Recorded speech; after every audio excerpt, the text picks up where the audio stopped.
Okay, I'm back with part 3 of my homemade chicken and dumplings. I had to stop for just a second to go get my pizza cutter.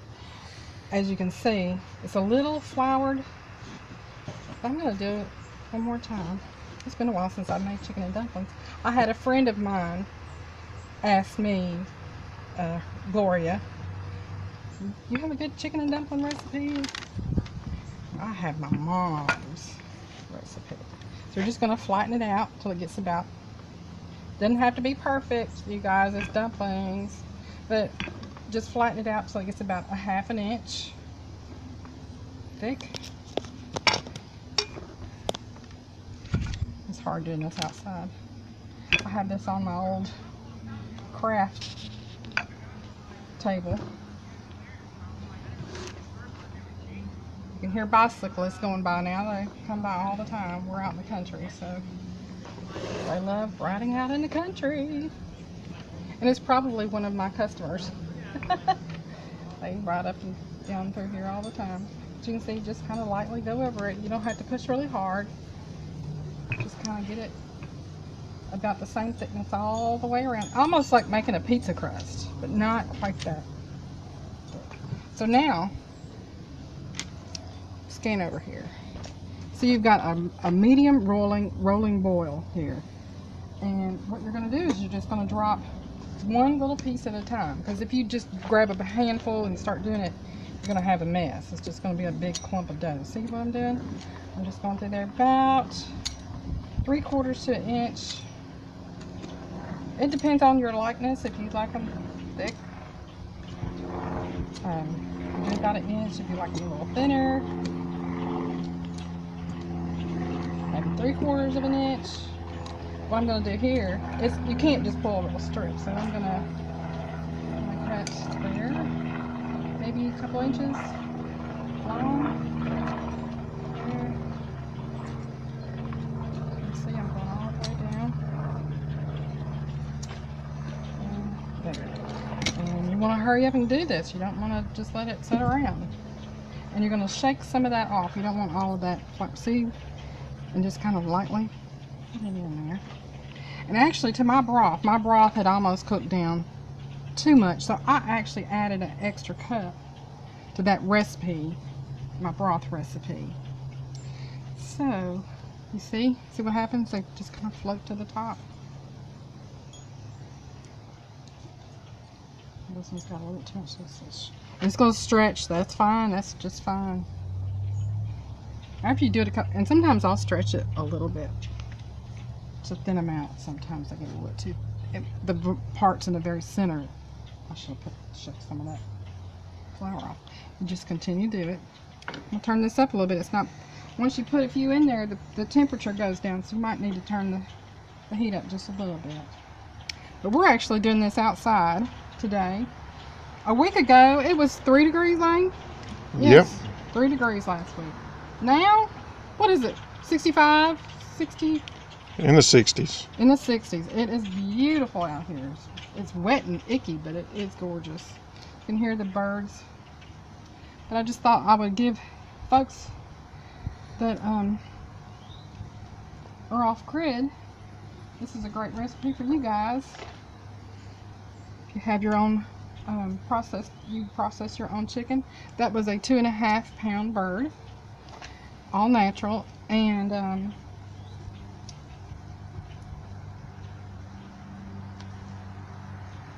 most people they don't let, that raise their own chickens are not going to let their chickens get 5 pounds like you get at the store. So that would be perfect. 15 cups of water actually, because I added an extra cup, and a 2.5 pound chicken. 1 teaspoon of salt, 1 teaspoon of poultry seasoning, 1/2 teaspoon of sage, and 1/2 teaspoon of black pepper to your seasoning. Spoon. I'm just going to take this whisk a little bit and kind of. So you're just going to kind of stir it around, not too much. You don't want them to, you don't want it to be gravy. You see they're starting to float to the top. Isn't that beautiful? And like I said, if you want them thinner, hey, It's up to you. There's some more. See that little spot right there? Just kind of drop that down in there. You want it to get down into the bottom where it's boiling. Take that, kind of tap it down in there a little bit. I'm going to move these around a little bit so I can have more room for more. But after you get them all in, one at a time, you're going to cook it till it gets kind of thick and the dough is tender. Continue to do this.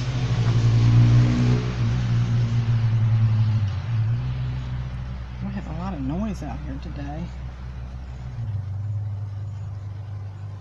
You couldn't tell that we lived out in the country, could you? But you can actually make, if you have a bigger chicken and you want to make a big pot, see how that right there? That should have been smaller. But you can always, I mean, you can cut them in half once you get them in the bowl. But you can actually half this recipe, half the recipe, or you could double it.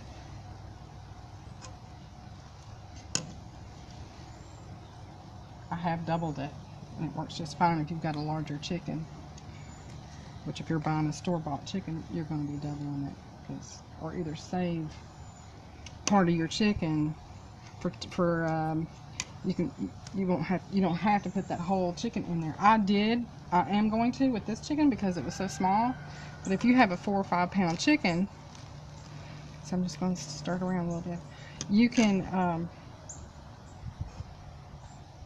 save the chicken and freeze it for chicken pie or chicken salad, whatever you would need. A couple of cups of chicken, or 3 cups, whatever. This is just your basic chicken and dumplings though.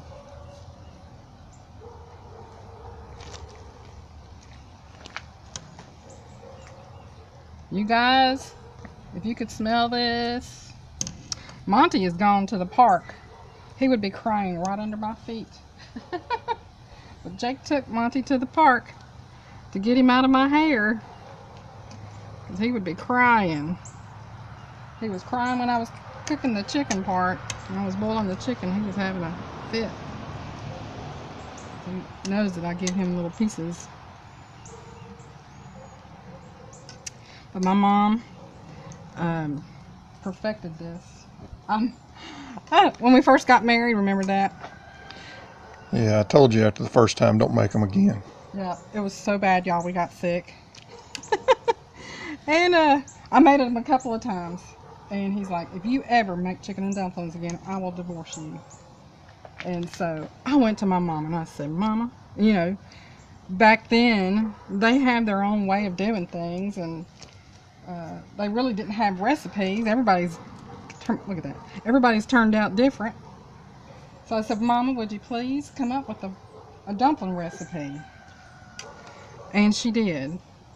And I would go over there and watch her several times do it. And finally, hopefully these are good. So, we'll see. As you can see, the stock is starting to thicken up a little bit. And that's what you want to do. You want to cook them until it gets pretty thick.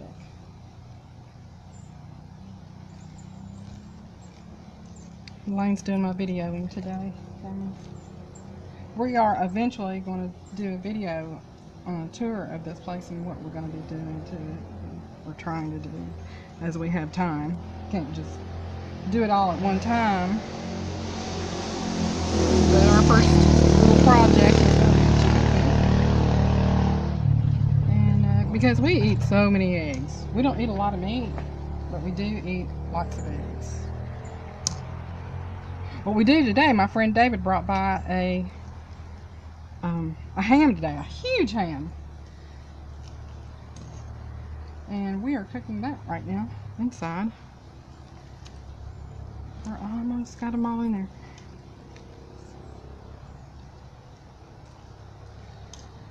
you can see, it's still doing a little rolling boil. Just a little bit of a boil. And you're going to continue to do that till they get thick. You'll know. And when you turn it, when they get thick, you want to taste of them. And if it tastes like a dumpling, you're pretty much done. It's probably another 20 minutes, maybe. On this, we'll just have to see. You just have to test it. Got one more. So what I'm going to do now, see, some of those are kind of big. I'm just going to give that a little cut. Look there. So you can see it's starting to turn into a bready-like substance. But you want to continue to cook those until they get done. So I got those too big. I would say 1/2-inch strips.